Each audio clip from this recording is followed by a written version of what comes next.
नमस्कार, मैं हूं अरविंद कुमार सिंह और आप देख रहे हैं न्यूज़ 9 नेटवर्क। आज हम इस खास बुलेटिन में एक ऐसे शख्स की बात करेंगे जिनका परिवार हमेशा से समाजवादी पार्टी का खट्टर सपोर्टर रहा है, लेकिन इन परिवार में से एक व्यक्ति ऐसे हैं जो सबसे बढ़कर सपा के खट्टर माने जाते हैं। नाम है देवशंकर सिंह यादव, लेकिन लोग इन्हें पप्पू यादव के नाम से जानते हैं। हमारे साथ स्टूडियो में ये मौजूद तो नहीं है, लेकिन उनकी हर बात हम फोन लाइन पर उनसे ही जानेंगे कि इस बार के चुनाव को लेकर उनकी क्या प्रतिक्रिया है। इस वक्त वो हमारे साथ फोन लाइन पर जुड़ चुके हैं। सबसे पहले देवशंकर सिंह यादव उर्फ पप्पू जी, हमारे न्यूज़ 9 नेटवर्क में आपका बहुत बहुत स्वागत है। पहला सवाल आपसे ये है कि इस बार 2022 विधानसभा चुनाव का माहौल क्या कह रहा है? देखिए अरविंद जी, माहौल क्या है वो तो गांव में पता चल रहा है ना। इस बार अखिलेश यादव आ रहे हैं, सपा की सरकार आ रही है जी।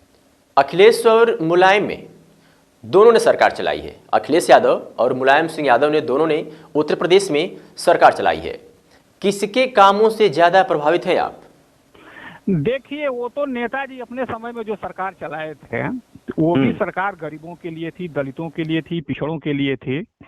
और रही बात अखिलेश यादव की, तो अखिलेश यादव मतलब उनसे भी बेहतर मतलब अपनी छवि पेश किए हैं जी लोगों के बीच में, और बड़ा बढ़िया काम किया है इस राष्ट्रीय अध्यक्ष जी ने जी। और आप देख रहे हैं कि कितने कम समय में उन्होंने वो अच्छा एक्सप्रेसवे बनवाया, लखनऊ मेट्रो बनवाया, इकाना स्टेडियम लखनऊ में बनवाया, जिसको भारतीय जनता पार्टी के लोगों ने बाद में उसका नाम बदल करके और फीता काटने का काम किया। अखिलेश सरकार के कुछ काम बता दीजिए जो आपको बेहतर लगता है और उससे बेरोजगारों को लाभ मिला हो। देखिए, काम तो उन्होंने बहुत किया है। काम तो अखिलेश जी ने बहुत किया है। ये मान लीजिए, अपने जब वो मुख्यमंत्री थे तो कितना लैपटॉप, 18 लाख से भी ज्यादा लैपटॉप उन्होंने बांटा था। इस तो उसमें भी लोग, बहुत लोग हैं जो जिनको रोजगार मिला है, ऐसी बात नहीं है। और तमाम तरह की सुविधाएं वो चलाए थे, जैसे मान लीजिए डायल 100 हो गया, तो वो सुविधा बहुत बेहतर सुविधा थी अरविंद जी। और वो सुविधा समझिए गरीबों के लिए थी। जैसे कि पहले मान लीजिए कि गांव में झगड़ा होता था तो जो मान लीजिए कमजोर टाइप के लोग हैं वो थाने पर जाते थे, तो किसी को साथ में ले सोचते थे कि मैं अकेले थाने पर जा नहीं पाऊंगा। तो वो अखिलेश जी ने ये सुविधा बहुत बेहतर चलाई और उन्होंने रोजगार भी बहुत अच्छे दिया लोगों को। आप देखे होंगे कि जितने भी बहुत से नौजवान थे जो पुलिस में भर्ती हुए, तो काम तो उन्होंने बहुत बहुत अच्छा किया अरविंद जी, ऐसी बात नहीं है। बेरोजगारों के लिए, नौजवानों के लिए, उनकी सोच ही नौजवानों के लिए है, बुजुर्गों के लिए है, महिलाओं के लिए है। मायावती ने भी तो अपनी सरकार में बेहतर काम किए थे, जिसमें अंबेडकर पार्क जो लखनऊ में है और गौतम बुद्ध नगर का विकास एक मिसाल है। लेकिन आप तो मायावती की सरकार व्यवस्था के बारे में कुछ बोल ही नहीं रहे हैं। नहीं, देखिए सर, वो सरकार जो थी तो वो नाम की सरकार थी कि दलितों के लिए है, पिछड़ों के लिए है जी। लेकिन उसमें मेरे ख्याल से बहुत ज्यादा फायदा पहुंचा बड़े लोगों को जी। वो उसमें समझिए दलितों को तो समझिए नाम मात्र ही का मतलब सुविधा उसमें मिल पाया मायावती की सरकार में। हाँ हाँ, जैसे कि आपने देखा होगा कुछ दिन पहले की बात है, जब वो माया जी मुख्यमंत्री थी, तो ये गांव में जो सफाई कर्मी का जो निकला था वैकेंसी, उसमें देखिए आप दलित बहुत कम लोग हुए, ज्यादातर अपर कास्ट के लोग उसमें हो गए जी। हाँ, तो वो उतना बेहतर नहीं था जितना बेहतर मतलब सपा के सरकार में, इसलिए कि सपा की ऐसी सरकार है अरविंद जी की हर वर्ग के लिए उन्होंने काम किया, ऐसी बात नहीं है। लेकिन पप्पू जी, एक बात आपसे जानना चाहेंगे कि लोग तो कहते हैं कि हर सरकार, जैसे भाजपा की सरकार हो गई, समाजवादी पार्टी की सरकार हो गई और मायावती की सरकार, लेकिन इन दोनों सरकारों से बेहतर कानून व्यवस्था मायावती की सरकार में चलती थी। नहीं, देखिए वो तो ठीक है, कानून, देखिए कानून व्यवस्था की बात कर रहे हैं तो ठीक थी व्यवस्था, लेकिन अगर जो सबसे बेहतर अगर जो माना जाए तो उसमें, अच्छा मान लीजिए मायावती के सरकार में अगर जो कानून व्यवस्था की आप बात करते हैं तो कानून व्यवस्था उनके सरकार में बड़े लोग ही कानून व्यवस्था की मतलब कि वो करते थे, उल्लंघन करते थे जी उसमें छोटे लोगों को दबा दिया जाता था और बहन जी उस बात को संज्ञान में नहीं लेती थी जी।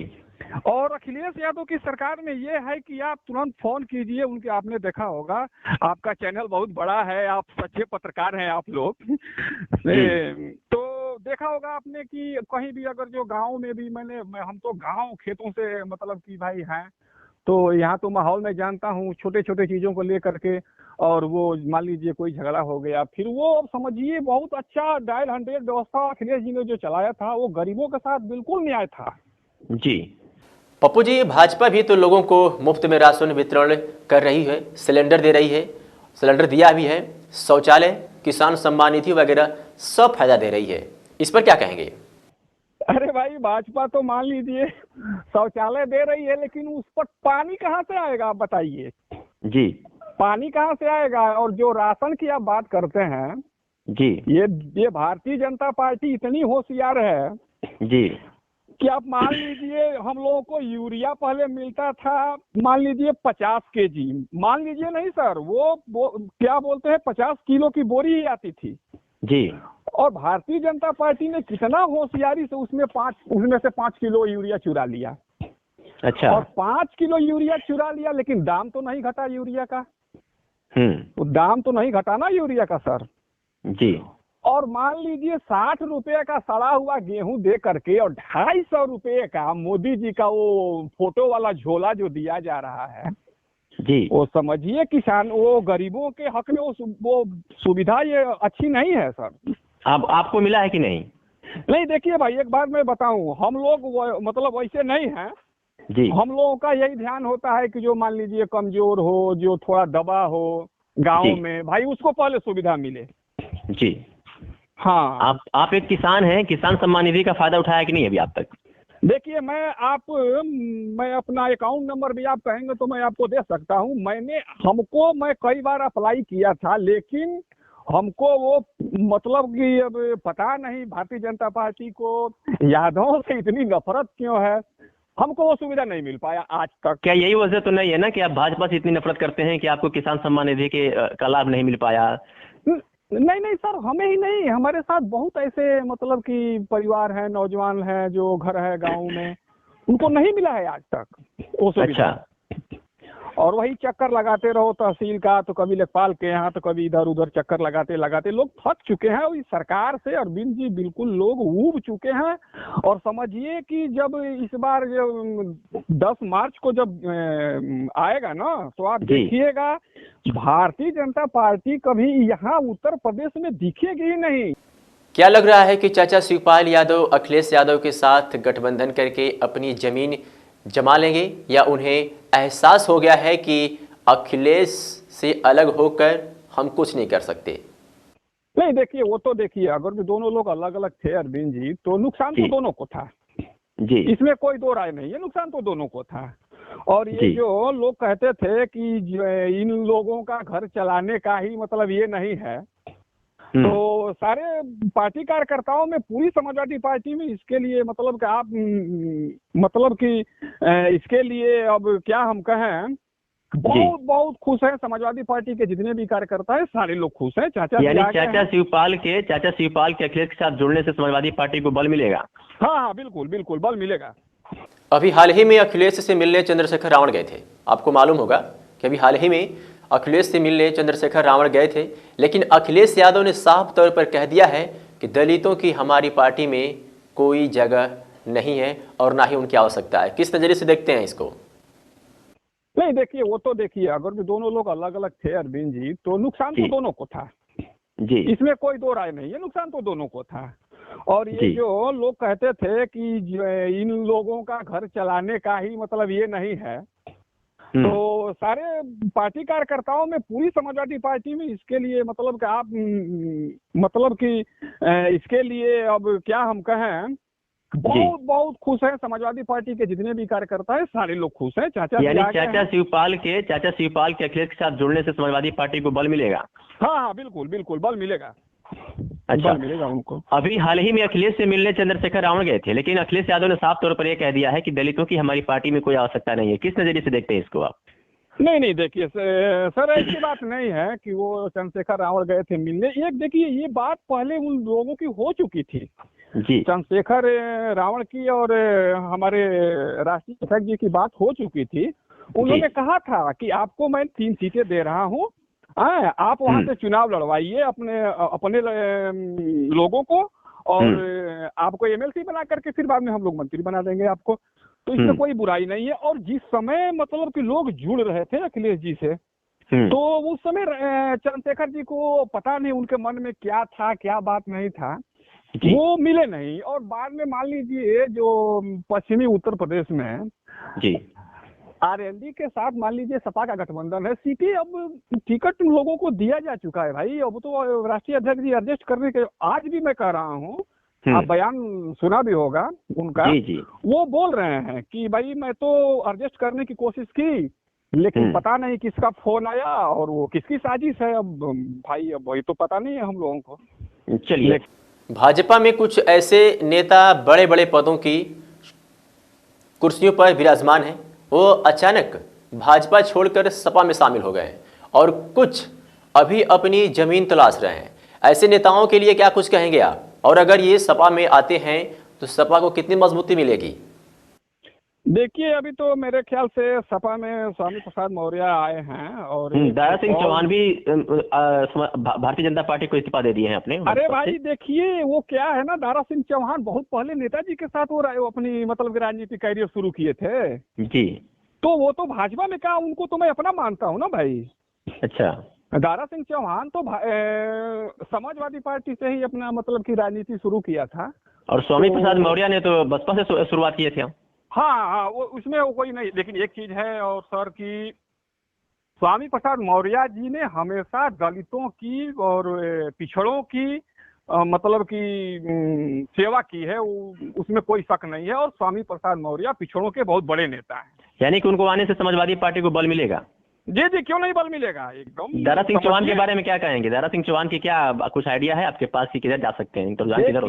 देखिए सर, दारा सिंह चौहान वो नेता हैं कि यही हमारे क्या नाम है विधानसभा के बगल में मधुबन विधानसभा है, जहाँ से कभी भारतीय जनता पार्टी कभी चुनाव नहीं जीती थी जी, वहाँ दारा सिंह चौहान जैसा आदमी जा करके और वहाँ चुनाव जीता। तो आप इसको हल्के में मत लीजिए दारा सिंह चौहान को। दारा सिंह चौहान अच्छे छवि वाले आदमी हैं, वो मतलब कि पिछड़ों के रहनुमाई है करते हैं, वो दलितों के रहनुमा है वो।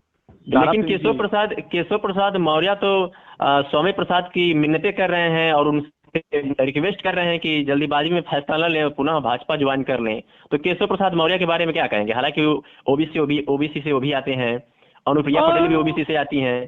तो क्या आपको ऐसा नहीं लगता है कि बड़े बड़े नेता भी ओबीसी से बिलोंग कर रहे हैं जो भाजपा में है और ओबीसी वालों के लिए कोई फायदा नहीं है? नहीं देखिए अरविंद जी, वो क्या है ना कि माननीय केशव प्रसाद मौर्य जी के लिए मैं क्या कहूँ, वो मान लीजिए कि पिछड़ा तो है लेकिन वो दिल से और मन से बिल्कुल संघ के आदमी हैं। आरएसएस जितना उनको बोलता है वो तोते की तरह रखते हैं। अच्छा, आपने कुछ दिन पहले सुना होगा उनको, मौर्य जी, केशव प्रसाद मौर्य जी को देखा होगा आपने, हम लोगों ने भी देखा था कि बड़े बड़े जो भारतीय जनता पार्टी के नेता थे वो लोग अपने सोफा पर बैठे थे और हमारे पिछड़ों के जो नेता है केशव प्रसाद मौर्य उनको स्टूल दे दिया। ये कहाँ का सम्मान है? आप बताइए, ये कहाँ का सम्मान है? और रही बात उनकी पिछड़ों की, तो वो केशव प्रसाद मौर्य संघ जो आरएसएस जितना, संघ और आरएसएस जितना कहता है वो तोते की तरह उसी बात को रटते हैं। अब अच्छी बार पता चलेगा ना केशव प्रसाद मौर्य को। जैसे कि कुछ दिन पहले तो चुनाव में आपने देखा होगा कि अरे केशव प्रसाद मौर्य मुख्यमंत्री बनने वाले हैं और ले आ करके आकाश मार्ग से टपका दिया गया जोगी जी को। जी, एक बात मैं आपसे बता देता हूँ अरविंद जी, भारतीय जनता पार्टी के लोग कभी मुख्यमंत्री मान लीजिए पिछड़ों को या दलितों को बना ही नहीं सकती है ये पार्टी। ये लोग इतने नफरत करते हैं मतलब पिछड़ों से, दलितों से, ये तो जा करके खिचड़ी तो खाएंगे उनके घर, जी। लेकिन जब उनके उत्थान की बात आएगी, विकास की बात आएगी, तो अगले लोगों की बात की ये लोग मतलब उनका उत्थान करेंगे अगले लोगों का। पप्पू जी, जब भारतीय जनता पार्टी पिछड़ों से और दलितों से इतना नफरत करती है तो बड़े बड़े पदों पर पिछड़े नेता जो जात से जो बिलोंग करते हैं, तमाम ऐसे उदाहरण मैं आपको बता दूंगा। केशव प्रसाद मौर्य हैं, अनुप्रिया पटेल हैं, अभी दारा सिंह चौहान थे, स्वयं प्रसाद मौर्य थे। ये तो पिछड़ों से ही आते थे ना, लेकिन आज भी उनका वर्चस्व वहां पे पड़ा हुआ था। तो आप कह रहे हैं कि एक तरफ की जी जी जी जी बोलिए अपनी बात कहिए। आप कह रहे हैं कि पिछड़ों से नफरत करते हैं, भाजपा वाले दलितों से नफरत करते हैं, तो फिर पिछड़े लोगों को मंत्री पद पर बनाए बैठे हुए हैं। एक बात बताऊं आपसे, ये कहते हैं कि मैं डिप्टी सीएम हूँ। अब तो खैर ये लोग मतलब सत्ता से बाहर हो रहे हैं, अब तो अब कब बहुत दिन बीत जाएगा, ये लोग सत्ता में फिर कभी आएंगे नहीं वापस ये लोग। जितना इन्होंने प्रदेश को बर्बाद किया है, कहने को तो अपने आप को डिप्टी सीएम बनते हैं, पिछड़े हैं ना ये केशव प्रसाद मौर्य जी, पिछड़े हैं जी। और मान लीजिए डिप्टी सीएम ये तो थे यूपी में, मान लीजिए कार्यवाहक में अभी भी है, लेकिन कुछ दिन पहले की मैं घटना आपको बताता हूँ, ये अपना बोर्ड लगवा लिए थे मुख्यमंत्री का। अच्छा। और शाम को जोगी जी पहुंचे, वो बोर्ड टुड़वा फड़वा करके फेंक दिए। अच्छा। इतनी ही बस देखिए, वहाँ जितने ये लोग नेता, ये लीडर नहीं है उसमें, ये पिछड़े लोग, ये लोग वहाँ लोडर का काम कर रहे हैं। भारतीय जनता पार्टी और संघ का जूता साफ करने की बात कर रहे हैं ये लोग। आखिरी सवाल आपसे है, मीडिया को लेकर भी आप हमेशा सुर्खियों में रहते हैं, आखिर मीडिया से इतनी नफरत क्यों होती है आपको? देखिए मीडिया क्या है ना, कि सच बताऊं, आप लोग झूठ दिखाते हैं, जानते हैं क्या है, इसलिए आप लोग भारतीय जनता पार्टी की जो आपका चैनल है, ये भारतीय जनता पार्टी का झूठ दिखाता है लोग। हमारे चैनल पे महानुभाव, हमारे चैनल पे कोई ऐसी खबर दिखा दीजिए भारतीय जनता पार्टी के पक्ष में चली हो, मुझे तो नहीं लगता है। सुनिए सर, वो जो सही बात है ना, तो जैसे कि आज तक है, जी न्यूज है, और ये मतलब कि अर्बन गोस्वामी, मैं कितनों का नाम लूं आपसे, ये लोग मोदी की दलाली कर रहे हैं बिल्कुल एकदम, और उसमें कोई शक नहीं रह गया है। मैं इसलिए बोल रहा हूँ ना कि आपका चैनल झूठ दिखा, मतलब ये आपका चैनल भारतीय जनता पार्टी का झूठ दिखा रहा है। ये भारतीय जनता पार्टी कितना झूठ बोल रही है, इसको आपका चैनल मतलब दिखा रहा है। मैं आपके चैनल का दर्शक हूँ, मैं भी आपका चैनल देखता हूँ बराबर जी। तो आपने भारतीय जनता पार्टी का, आपका चैनल मतलब भारतीय जनता पार्टी का झूठ दिखाता है लोगों को। अच्छा। और ये जो मतलब कि अब क्या बताऊं इन लोगों को, तो अब लोग अब पसंद मतलब देखना भी अब धीरे धीरे। आखिर क्या वजह रही है कि मीडिया भारतीय जनता पार्टी को, ऐसा तो नहीं कि भारतीय जनता पार्टी ने मीडिया को खरीद लिया है? अच्छा, आप एक बात बताइए सर हमको जी। आज मान लीजिए मोदी जी सत्ता में है, तो मैं सवाल करने नेहरू जी से जाऊंगा? सवाल तो मैं मोदी जी से ही ना करूंगा जी। तो आज तक हमको एक बात बता दीजिए, ये हमारे प्रधानमंत्री जी आज तक अंजना ओम कश्यप को, अर्बन गोस्वामी को, रुबिका लियाकत को, इन लोगों के साथ बस क्यों करते हैं? वही रवीश कुमार हैं, जैसे आपका चैनल हो गया, आपका चैनल भी तो निष्पक्ष है ना, एक बार आकर के मोदी जी वहाँ करें ना आपसे डिबेट। सर देखिए सर, ये कारपोरेट के द्वारा खड़ा किया गया एक ब्रांड है मोदी जी। अच्छा।